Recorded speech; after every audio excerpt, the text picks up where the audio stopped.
I think Jared's supposed to log on. Oh, yes. So, yeah, but he's got to leave early because him and some friends are watching Penguin or something. I don't know. I'm like, okay. Like, you watch enough TV, bro. Right. Enough movies.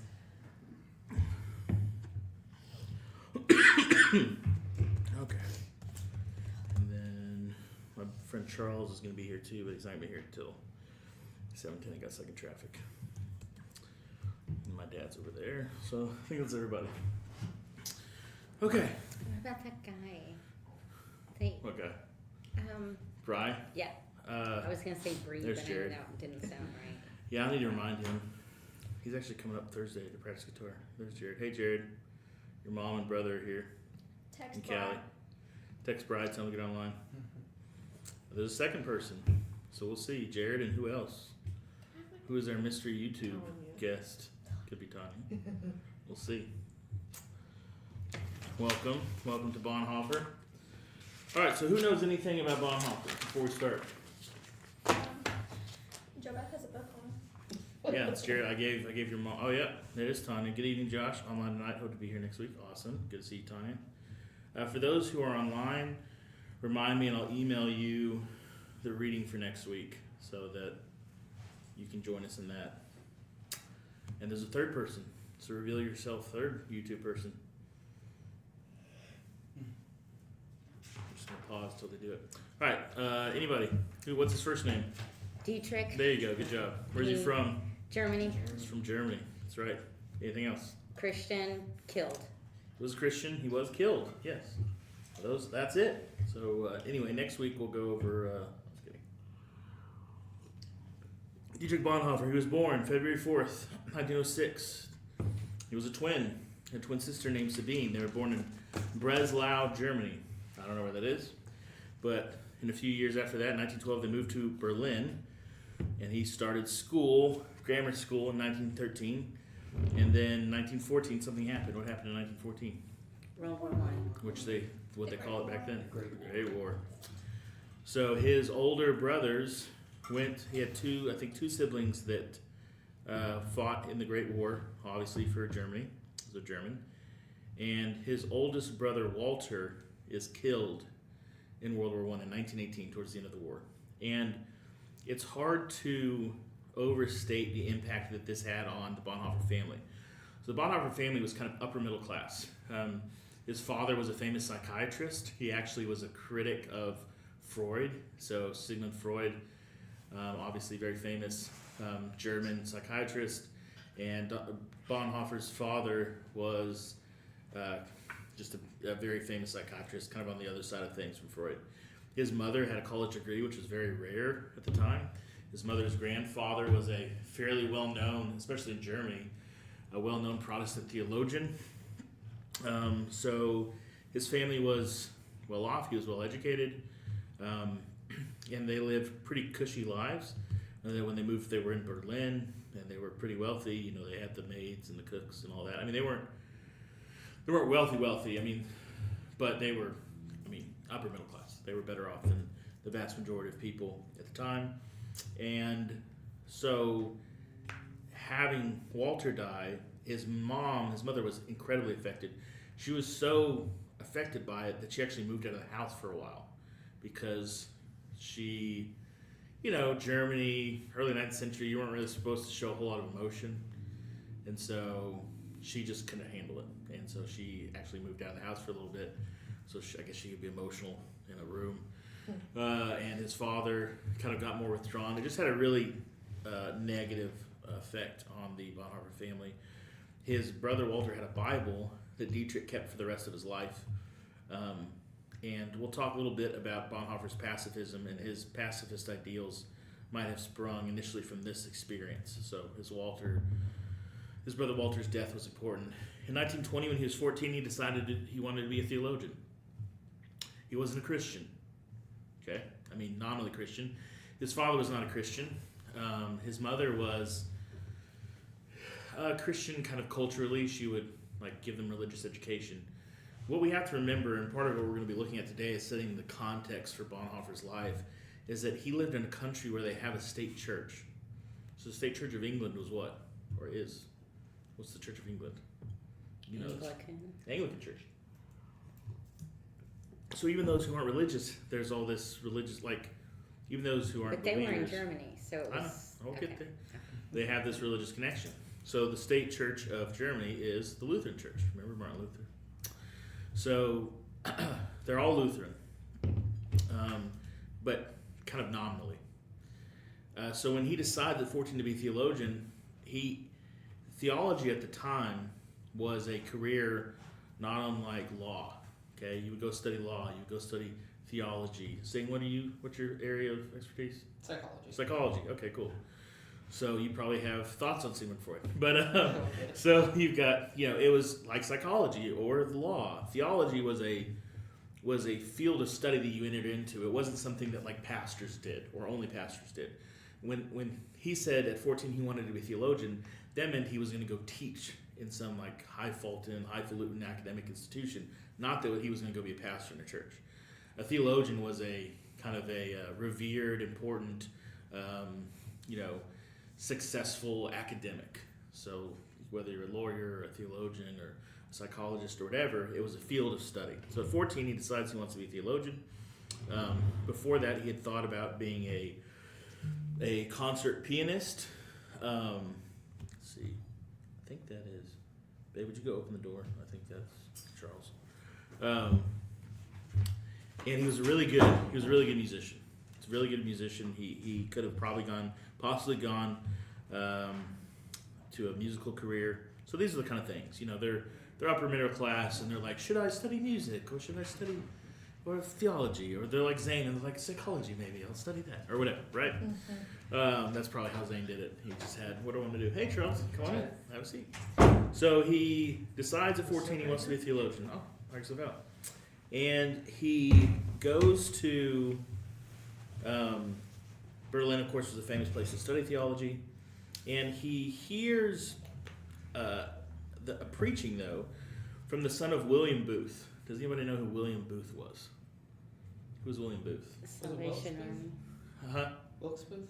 It's close, but no, close name. But no, William Booth. William Booth was... Salvation Army. He started the Salvation Army. So this is the guy who started the Salvation Army's son. He hears this guy preaching, and it's the first time that he had been moved by preaching. And he actually writes to his sister about the joy he sees on people's faces. And for the first time, he starts to make this connection, but that maybe it's not just this boring kind of academic thing. It's still not a Christian.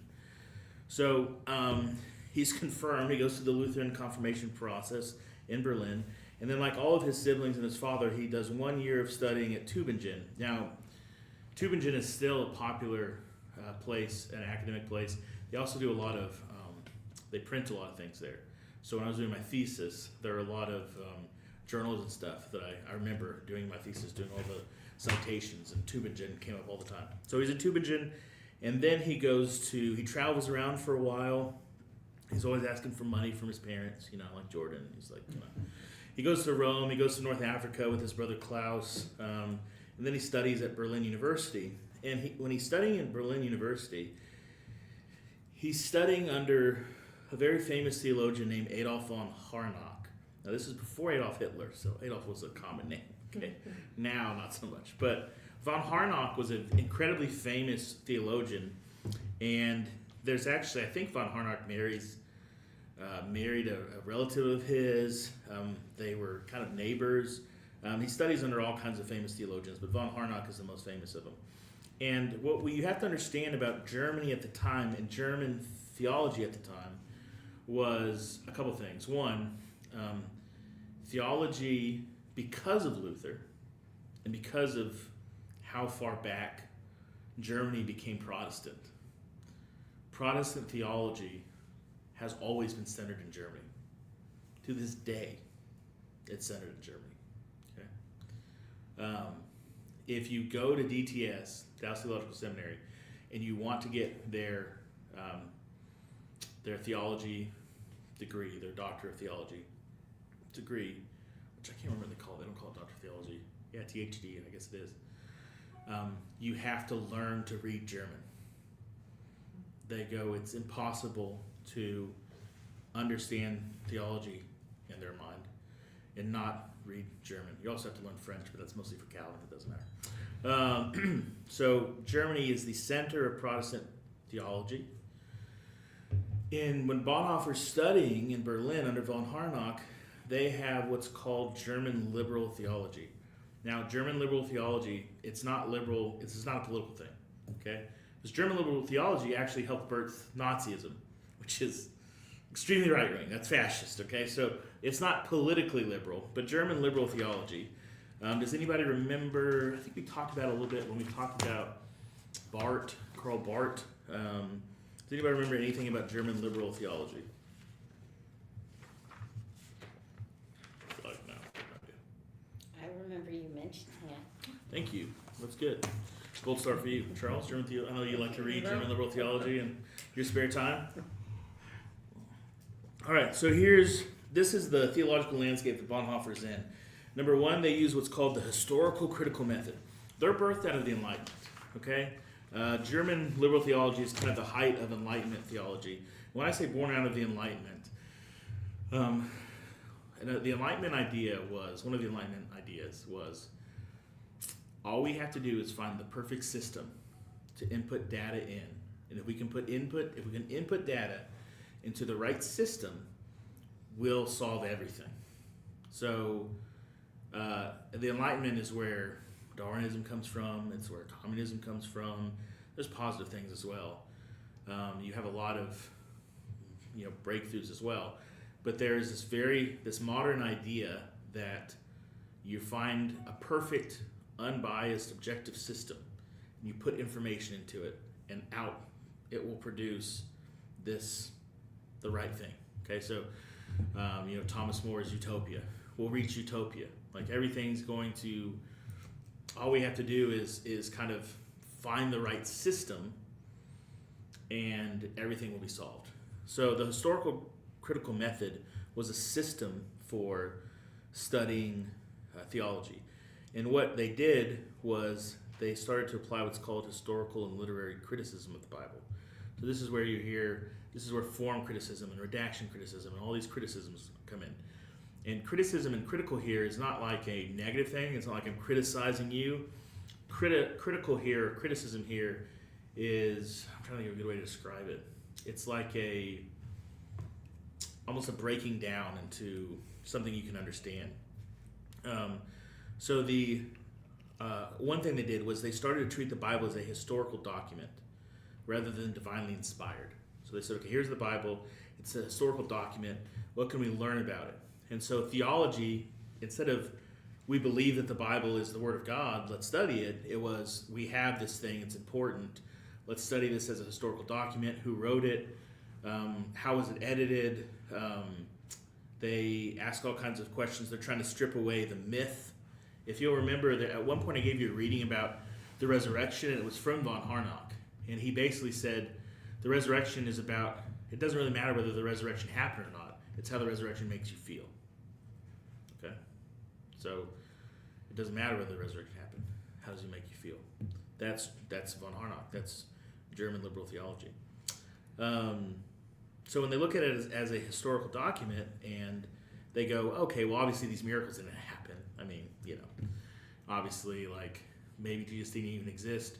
And they start to try and find what they call the essence of Christianity. So von Harnack writes in his famous book, Das Wesen des Christentums. It always sounds like Hitler said it. But it's the essence of Christianity. He argued that Jesus' message was about the fatherhood of God, the brotherhood of man. Think how that sounds. It's so Enlightenment. It's so kind of socialist. The infinite value of the human soul.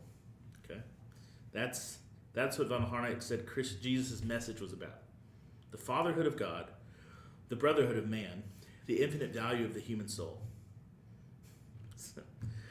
He minimized doctrines like the Trinity. Of course, the Trinity, the Enlightenment says that's ridiculous. Miracles, the atonement. They viewed them as later theological constructions. So liberal German theology, emphasized Christianity as an ethical way of life rather than a supernatural faith. So Christianity is about how to live morally. Right? You want to be a good German, a good Lutheran, you're going to live a certain way. It was influenced by Immanuel Kant. So I know, Jared, you're a big Kant fan, but this has happened because of Kant, so you can take his ethics. But Immanuel Kant saw religion as a moral guide rather than a system of metaphysical beliefs. It's not unlike some of the early American deist founding fathers like Thomas Jefferson, who saw the benefit in religion. They were also products of the Enlightenment. So Thomas Jefferson had a copy of the Bible where he took out all the miracles. And they looked at France and they said, well, we don't want to be France. We don't want just revolution. We need religion. But not because they believed that Jesus actually rose from the dead, but because they saw the benefit of religion. So you had people like Thomas Jefferson, Benjamin Franklin, a lot of our founding fathers who we said these Christian-sounding things, but they weren't actually Christian, not in the way that we would say it means to be a Christian. So they're influenced by the Enlightenment, 19th century optimism about human reason, moral progress. This is the Enlightenment. The idea was that Christianity should adapt to modern culture rather than remain tied to ancient dogmas. So you get rid of everything that sounds kind of silly. You're smart. You're part of the Enlightenment now. You don't believe in things like resurrections and the Trinity, and that's just all silly, right? So they attacked the historic Lutheranism, like the Augsburg Confession on Sin, Grace, and Atonement. They saw much of Christian doctrine, like the Nicene Creed, as unnecessary Hellenistic, so Greek, that's Hellenistic additions to the pure message of Jesus. And Bonhoeffer is studying theology in this context. So he's studying a very, very weak theology. Now, how would a theology like that, how could Nazism be born out of this kind of theology? How could so many, and this is what happened, other than Bonhoeffer and Barth and some others, most German theologians sided with the Nazis. Became Nazis, argued for Hitler. Hitler is very popular amongst all of them. They became part of the kind of the national church, and it's really kind of a stain on, it became a stain on theology in general because German theology influenced everybody. So you've got all these people coming out of World War II, and all your textbooks, everybody who's writing, they're all Nazis. So obviously Americans don't like that, and that's where Karl Barth and Bonhoeffer became very, very popular. But how do you think Hitler could come out of something like that? How could Hitler claim to be Christian based off of this idea? He was trying to create the perfect brotherhood. Sure. Yeah. Perfect brotherhood. Yeah. It's the fatherhood, right? God's the Father. I'll be your father. It's very Nietzsche. If you've read any Nietzsche, the power of the Superman, right? That's very, the Nazis are influenced by that, but so is kind of this theology. Hitler can thrive in this kind of theological system because this system goes, well, we're going to go wherever culture does. So if German culture is following Hitler, then we're going to follow Hitler. They just kind of follow wherever. There's nothing they stand on. They don't go, no, the Bible says this. That would be meaningless to them. If you said, well, wait a minute, the Bible says that the Jews are God's chosen people. That's meaningless to them. They throughout the Old Testament, throughout the parts of the New Testament that you don't like. The Bible doesn't really matter. It's how it makes you feel. It's the message of Jesus, the fatherhood of God, the brotherhood of man, the infinite value of the human soul. So he is studying under von Harnack in Berlin, and it's kind of a miracle that he turns out the way he does. So he graduates in 1927 with his first doctorate. You have to say first doctorate. He was 21. So for anybody who's ever tried to get a doctorate. Zane, what are you at? Where are you at? Are you working on that? Yeah, I worked on my doctorate. Yeah, okay. Yep. So, getting one at 21 is pretty impressive. Okay. Yeah. And he becomes, so he's too young to be ordained. Okay, you have to be 30 to be ordained in the Lutheran Church. So he goes to be a pastor of a congregation in Barcelona, Spain. All right? He's not a Christian. He's a German liberal, I guess, theologian who's a pastor of the Spanish congregation. Then he goes back to teach in the systematic theology department at Berlin. Then he does his second dissertation. So in those days, in Germany, if some there's some American universities like this, but in the German system, you would do a dissertation, you would defend it, and then you basically have the equivalent of a doctoral degree. So he did a second dissertation, which was like having a second doctoral degree in 1930, which qualified him for a teaching position, and he goes to America. He begins a year of study at Union Theological Seminary in New York, okay, in 1930. So now we're in New York in 1930. What do you know about New York in 1930? Depression. Oh. Yep. What else? Anything? Yankees are pretty good, but okay. He goes to Union Theological Seminary in New York. It's the Jazz Age. He goes to UTS and he has very little respect for the teachers there. He thinks, I know more than them. I'm sitting under here. He has this fellowship where he's learning, and he goes, I studied under von Harnack. I'm studying under the guy that these guys learn from another guy from. He's like, I know more than all these teachers do. So initially he thinks this is a waste of time. He knows more than the profs that are teaching him at Union Theological Seminary. And then he has these experiences. He makes this friend named Frank Fisher, who's an African American, and Frank Fisher brings Dietrich Bonhoeffer to the largest African American church in Harlem. 14,000 black people worshiping. Imagine Bonhoeffer with his like kind of German liberalism and his like rigid Lutheran background walking into 1930s Harlem.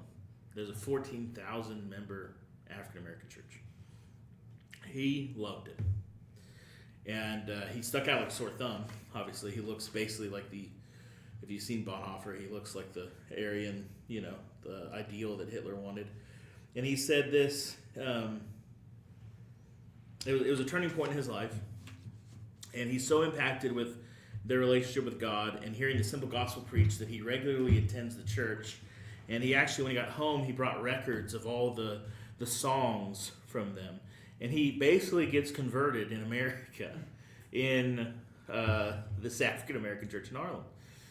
It's crazy. If you see the movie that they recently did about him, they kind of take some liberties. Like he's playing the piano with him. He could obviously play the piano. He could have been a concert pianist. There's no record that he ever played the piano, jazz piano. But he was in Harlem with Frank Fisher in this 14,000 member church. And because it's the 1930s and there's these racial issues in America, he sees the injustice of the day and how his friends are treated. So he writes his brother in 1930 about how terrible it was to see such racial prejudice and how they had nothing like this in Germany, which is a little ironic. In 1931, he meets Karl Barth. Karl Barth is Swiss-German, and they become very important friends. He begins to lecture in theology at Berlin University, and he becomes a chaplain. He's always bouncing around where he's like teaching and also preaching, but now he's actually a Christian. He becomes a Christian kind of officially after he's ordained in November of 1931. Then in 1933, somebody takes power in Germany. You might have heard of him. His name is Adolf Hitler. And as Adolf Hitler takes power, the day that Adolf Hitler takes power, Bonhoeffer and on one side of Berlin, Hitler is giving a speech. The other side of Berlin, Bonhoeffer is reading an essay about the danger of the concept of the Führer concept, which is like this kind of like dictatorial leader. And his radio broadcast gets cut off before he can finish. So from the very beginning of Hitler's kind of rule, Bonhoeffer is marked as a dissident because when Adolf Hitler is giving his victory speech, Bonhoeffer's on the radio saying how we shouldn't have this guy, like how Hitler's a bad idea. And he writes about how people are treating the Jews. He organizes this emergency league, which opposes the Aryan clause. So they start slowly. So the first thing they do is they say anybody who's Jewish they can't be, or Jewish background, they can't be in any kind of ministry, they can't be in any theological teaching. So his sister Sabine marries a Jewish lawyer and professor, and his lectures get closed, and then he gets fired from the university, and so now you have this. It's weird because you have the Bonhoeffers, who are kind of upper class crust German people, and they have a lot of connections. And we'll see in a little bit how Bonhoeffer uses these connections. Some of the Bonhoeffers, one of his brothers becomes a famous scientist. Obviously, his father's a famous psychologist. Everybody there either married somebody in law or university. They all have, or in the military, they have these connections.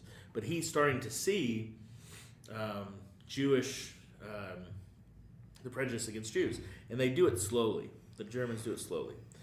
And he actually leaves Germany because he's so kind of frustrated. And he goes to pastor some churches in London. Okay? So now he bounces around everywhere. So he's teaching these kind of German, I'm assuming the German churches in London. How many siblings does he have? I think he's one of 8. He develops a friendship with a bishop named Bishop George Bell, which becomes important. So then in 1934, Hitler at the very beginning, he kind of embraces the church, even though privately he's very clearly atheistic and he thinks that Christians are silly, and he has a very kind of Nietzsche understanding of religion's for the weak. The national church embraces him. All these German theologians embrace him. And so there becomes this underground church. It's called the Confessing Church. The Confessing Church adopts this confession called the Barmen Confession of Faith. And Bonhoeffer starts speaking about peace and once he does in 1934 in Denmark. Bonhoeffer is a pacifist. He's a pacifist. He believes in nonviolent revolution. So obviously he's influenced by what he saw happen with Germany in the First World War. But he's also influenced by what he's seeing in Harlem and the movements there. And he's a pacifist, a nonviolent revolutionary. So he's preaching on peace. And one of the things the Confessing Church does is they say, okay, Hitler and the Nazis have taken over all the churches, they've taken all the seminaries, they've taken over everything. So we have to train pastors. So they open these underground seminaries, illegal seminaries. So he opens one in Finkenwalde. And in this is right on the Pomeranian border. It's a village that's not a big fan of Hitler anyway. So they're very helpful to Pastor Bonhoeffer, as they call him. And he has 25 students in his initial kind of class. And he's still not a Christian at this time? No, he's a Christian. He becomes a Christian in like 31. Oh, okay. After in America, after he gets this. Okay. Yeah. He gets saved, and there's a pretty clear change of him. And one of the things he does is he says he doesn't really want to be a professor anymore. He wants to be a pastor. And his family, they're totally against this because a pastor is like this lowbrow, poor position. He was going to be this, great professor. So he opens this. He leads one of the underground seminaries, Finkenwalde, and the locals love him. And food's hard to come by, and they bring him food. There's a story where he's sleeping and he wakes up and there's this pig losing it at the front of the seminary, and he goes out there and it's tied to the gate and it just says for Pastor Bonhoeffer. They just do things like that, and he's like, what am I going to slaughter this pig, And right before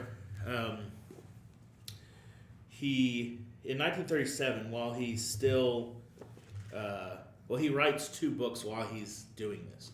One of them is The Cost of Discipleship, which is his most famous work. We're going to do 2 readings out of this. It's called Nachfolge in German, which sounds so much cooler than The Cost of Discipleship.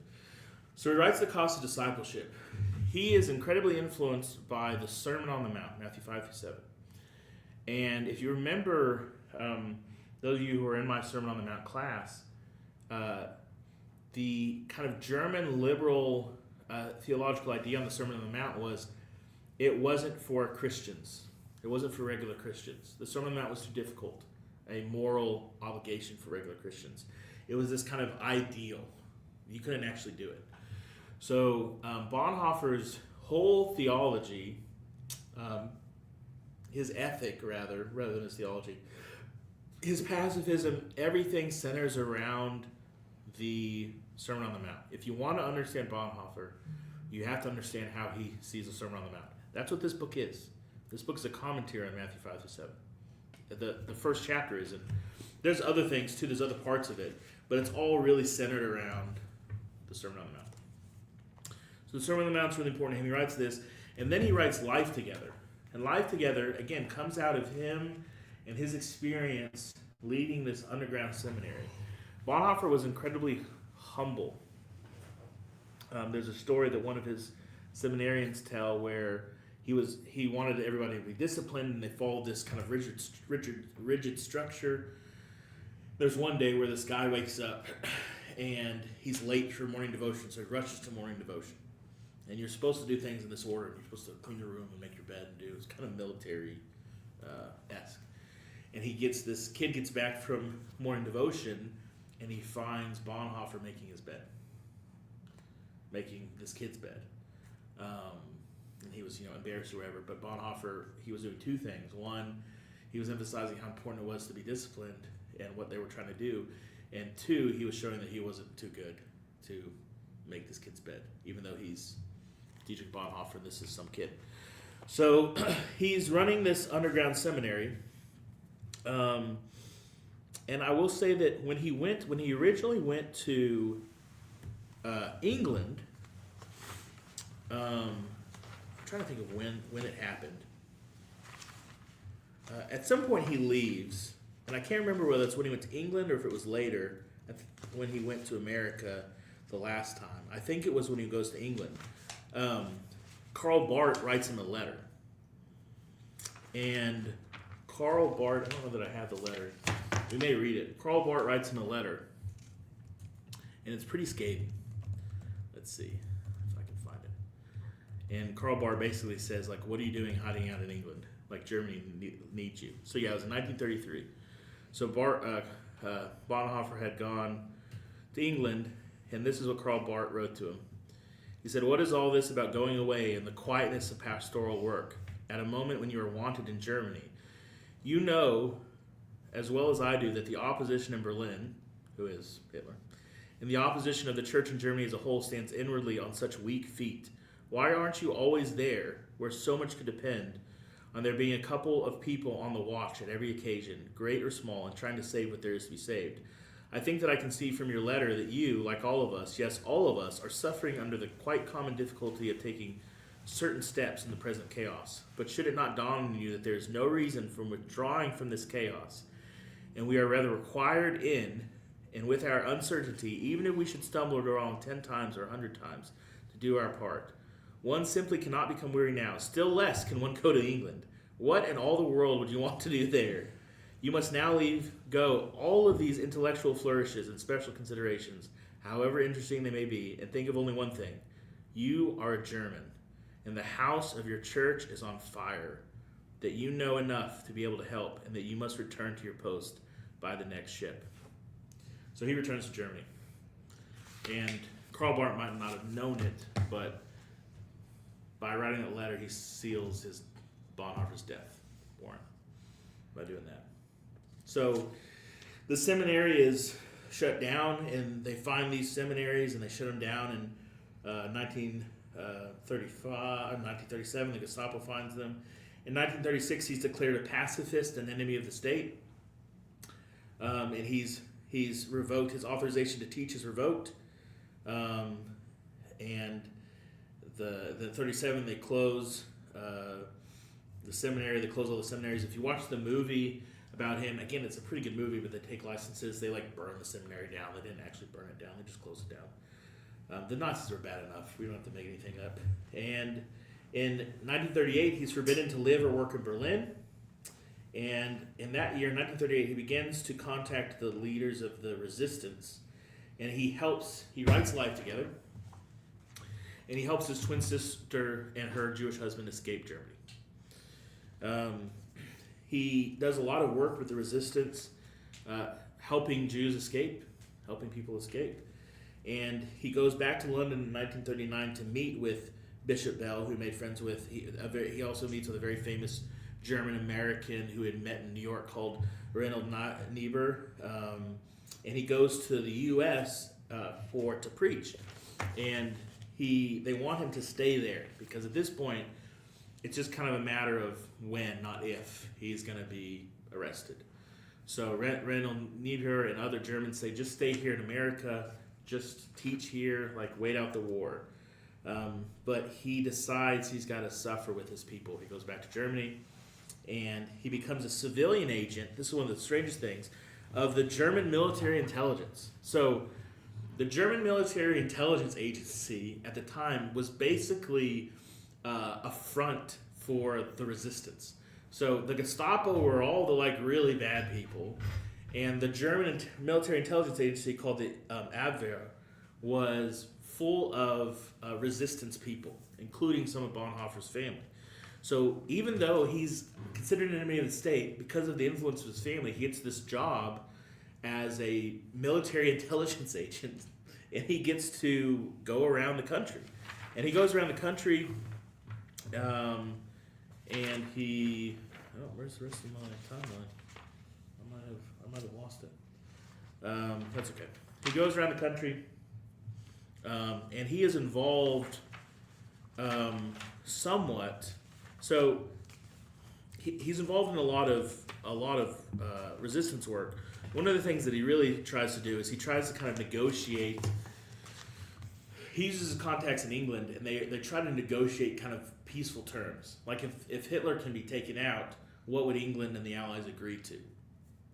And unfortunately, England and the Allies say, well, we're only going to agree to like total surrender, which is not something that like the German people were really going to do.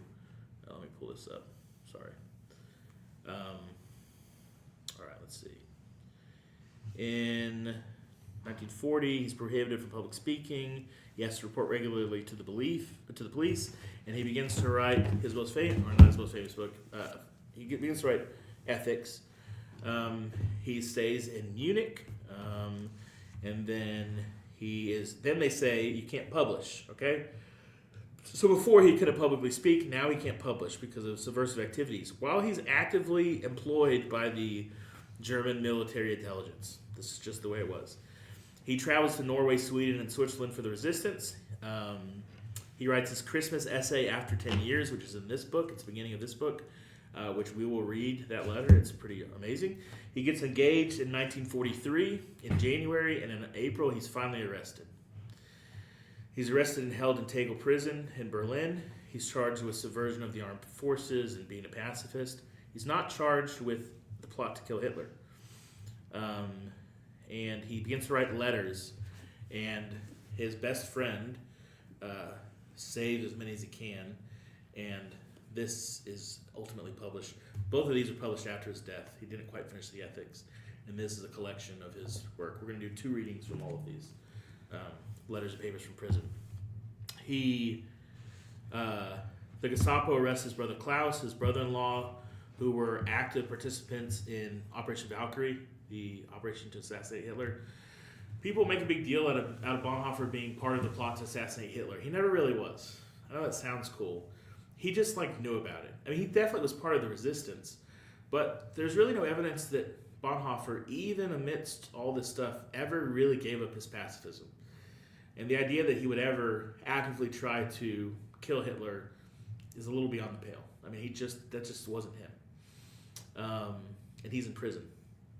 So he was going to try to escape until his brother and brother-in-law are arrested, and he stays there. And then in 1945, on February 7th, he was moved to Buchenwald. And Buchenwald is one of the concentration camps you might have actually heard of. So he's moved to a few different ones, and then what happens, he's moved to Flossenburg, and he's court-martialed on some trial, sham trial. And by that time, in April of 1945, Hitler knows he's losing. He knows it's just a matter of time. So what he starts to do, what him and Himmler and the rest of them start to do is they start to kill everybody they can. So on April 9th, he's hung. On April 9th, 1945, he's hung in Flossenburg. And his brother-in-law is executed the same day at a different concentration camp. On April 23rd, his brother and another brother-in-law are killed for their role in the Valkyrie conspiracy. And in July, it takes until July for his parents to learn of his death from a London broadcast, from a memorial service that they did in London for their son. So they didn't know he was dead until they heard about a memorial service that was happening in London. He was around 51. I think he was, no, he would have been 39. Let's see. He was born, it's 1945, born 1906, so yeah, 39. So he was very young when he died.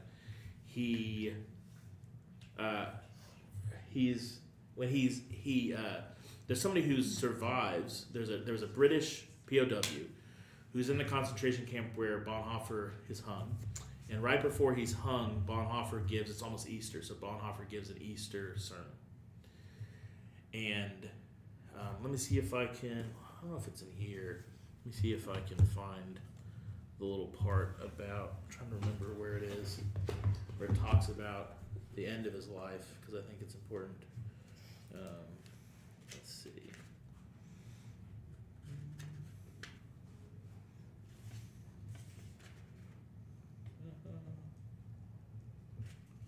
No, I may just have to tell you.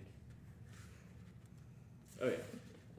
So, we also know from the testimony of a British officer, a fellow prisoner, of the last service which Dietrich Bonhoeffer held on the day before his death. So he's still preaching in prison, even, and which moved all deeply, Catholics and Protestants alike, by his simple sincerity. When trying afterwards to keep the imprisoned wives of men executed from their leadership in the plot against Hitler from depression and anxiety, he was taken away.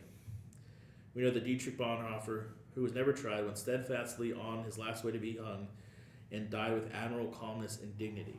And his last words that are recorded, let me make sure I get this right,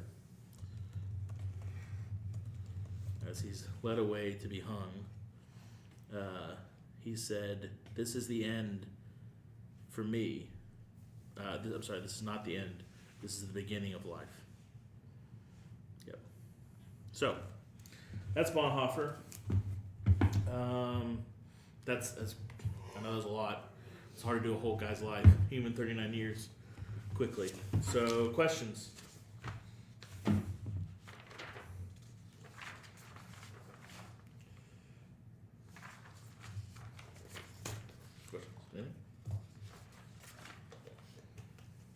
What happened? Did Bart get killed too? So Bart got exiled to Switzerland. Bart was too famous. Yeah, Karl Barth lived on. So one of the things about his theology, when we read it, is we have to understand that he's reacting to this German theological liberalism. So Jesus is incredibly important to Bonhoeffer. The presence of Jesus, the real Jesus. There's a joke about Bart and Bonhoeffer where it goes, the answer is Jesus, what's the question? And that's because to them, German liberal theology had robbed Jesus of it was a Christianity without Christ.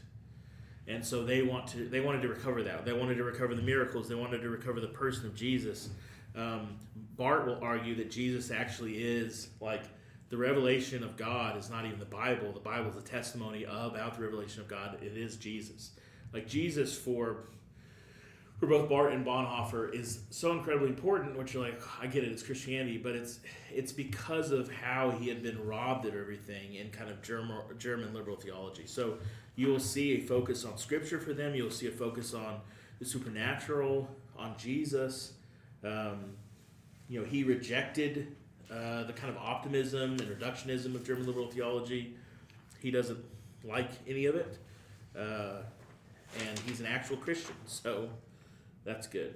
He's influenced by Karl Barth, obviously, and he's got what's called a Christocentric theology, a theology that's focused on Christ, held to a high view of Jesus as the living Word of God. He believed in the reality of sin and evil. That's something the alignment is sin and evil, that's not really a real thing, especially in response to Nazi Germany. He rejected the liberal theology of Harnack. He believed it attempted to strip Christianity down to the historical Jesus and his ethical teachings. He argued that Christ is not just a historical figure, but the living Word of God. He wrote in an essay called "In Christ the Center," he said, "A historical Jesus who is not the Christ is not the Jesus of history." He saw the liberal attempt to reconstruct Jesus as cutting away the heart of the faith. I can go on and on. He rejected the optimism of liberal German theology, especially as Nazism started to rise. He saw sin as a real corrupting force that liberal theology failed to take seriously. And he was so frustrated by the German church's embrace of Hitler and Nazism that towards the end, when he's in prison, he writes that the church should give up all their land. He says the church should give up all their land. All the pastors who are part of it shouldn't be pastors anymore, and he basically said the church needs to take a time out and rediscover the gospel.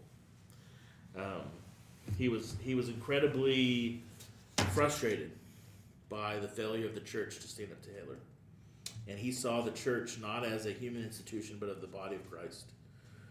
So he basically started believing the opposite of German liberal theology, and because of him and Karl Barth, saved theology. So theology today, the study of theology, is actually in America and even in Germany, is not just the study of Israel's religion, but is actual theology because of Barth and Bonhoeffer. So they are without a doubt the most important theologians of the 21st century. Even though Bonhoeffer he's kind of seen as more of his writings are not as, Karl Barth wrote something called the Church Dogmatics, and there's 13 books. It's people have it, it's literally this many books. And that's just one thing that Karl Barth wrote, the Church Dogmatics. Bonhoeffer really he only really finished these two things. Now he had theses and he had sermons and essays and stuff, but these are really the only two books he wrote. He never really finished this one, although he got pretty close. And then this is just a collection of letters and papers he wrote while he was in prison. So compared to somebody like Barth, he wrote very few things at all. All right. Any questions about Bonhoeffer, his life, or his theology? I feel like I've just been talking. Do you know how much study I had to do? Now do you feel like you know more about Bonhoeffer? Yeah, Bonhoeffer saved theology. Him and Barth. So, this week we are going to read a section of the first chapter of the Cost of Discipleship called Costly Grace. I have attached it here as well as a study guide. Pass it down. We will read two sections of two chapters from Cost of Discipleship. And how this is going to look, instead of me just talking, next time, is we are going to read this. The goal is to read this week. And, here you go. How far We- do you want people to pass? Huh? How far do you want people to pass? I don't know. Just pass it down. Conveyor belt? Stop it, Charles. I'll give one to Sarah. And we are going to talk through his theology. But when we do that, I want us to keep in mind what he's writing, what his background is, the context that he's writing in. It's hard to separate Bonhoeffer from the context that he's writing in. And so everything that he writes is in some way a critique of the German liberal theology movement that he came out of, and the church, the German church that embraced Hitler and kind of Nazism in general. So it's really hard to read Hitler. It is really hard to read Hitler. It's really hard to read Bonhoeffer outside of the context that he's in. And we have to remember that he's going to say some pretty important things, some pretty challenging things, especially in Cost of Discipleship. He's going to say some pretty challenging things, but you have to remember he lived it out. He went back to Germany. He suffered. He knew he was going to get arrested. He gets arrested. He knows he's going to die. And, he dies for this cause. He dies because he believes in that he's a pastor. He's a shepherd of these people, and he needs to be there. when he could have not. He could have went to America. He could have sat out the war over there. He could have written. He could have lived a very, very long life. He died when he was 39. He could have lived till 1985. He could have lived as long as Bart did or any of these other people. He died when he was 39. So we have to remember that when he calls us to do some pretty challenging things. Some of what you'll find in his writing is responsibility is a very big deal to him. So he will write about how we all have a responsibility, and it really doesn't matter what happens to us. What matters is that we are responsible to what Christ has called us to do. So when Bonhoeffer writes about things like the cost of discipleship, I mean, you're talking about somebody who got hung for it. And when he writes about kind of pacifism, well, he doesn't really write about pacifism, but when he writes about peace and what Christians are supposed to do, he's somebody who, again, kind of died for it. So we're going to go in order. We're going to do an order of kind of how he wrote. So we'll do 2 readings from this. We'll do 2 readings from Life Together. We'll do 2 readings from Ethics. And then what we'll do from Letters and Papers from Prison is we'll read the letter that he wrote his friends for the new year in 1943 called After 10 Years. It's incredibly good. It makes me cry every time I read it. And then we'll read 2 letters that he wrote in 1944. So not one, I think, in April and one in July of 1944 that are going to be pretty important.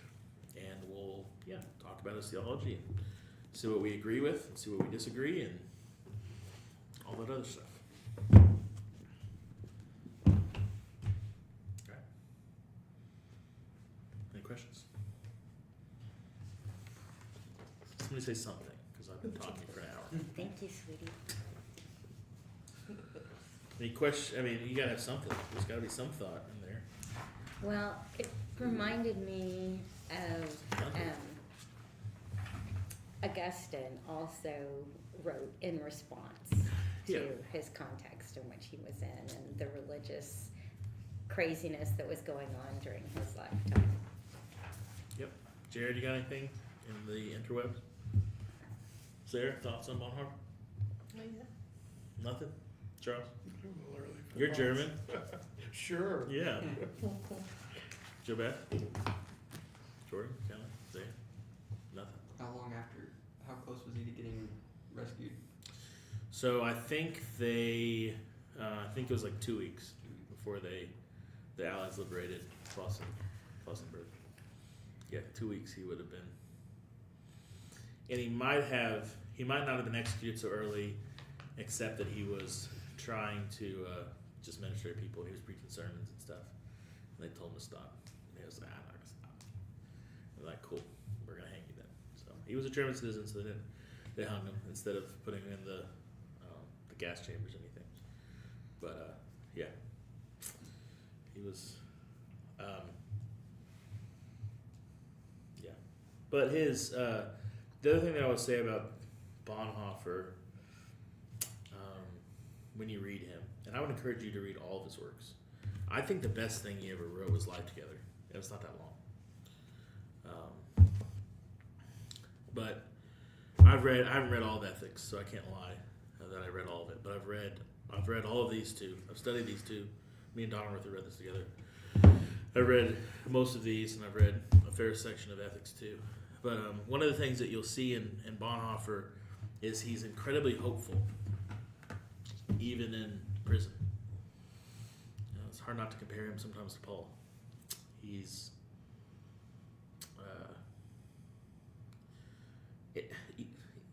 you see where he started, and he's this like upper class German like academic, this stuffy Lutheran who's got this anti-Freudian psychologist as a father who's not a believer, and somehow God saves him, and he becomes so important that today they're making movies about it and they're writing books about it. I mean, you can go to any bookstore in the world and you will find one of these 4 books.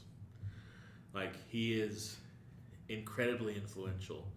Even, it's what, 80 years after he was hung, he's still incredibly relevant. And he's one of my heroes of the faith. I think that, I don't know, he's just, he's very hopeful. And the fact that he could come from where he came from to be a real believer who loves Jesus and is not a German little theologian or a Nazi or any of those things. The fact that he became who he became is really just amazing. So my hope is that you can all be challenged by his life and his theology. I promise you, if you put some work into it, that it will be beneficial to you. So thank you, everybody online. We're going to go ahead and close this up. And make sure to send me your email addresses if you want me to send you the reading for this week. It's not very long. All right, see you guys later.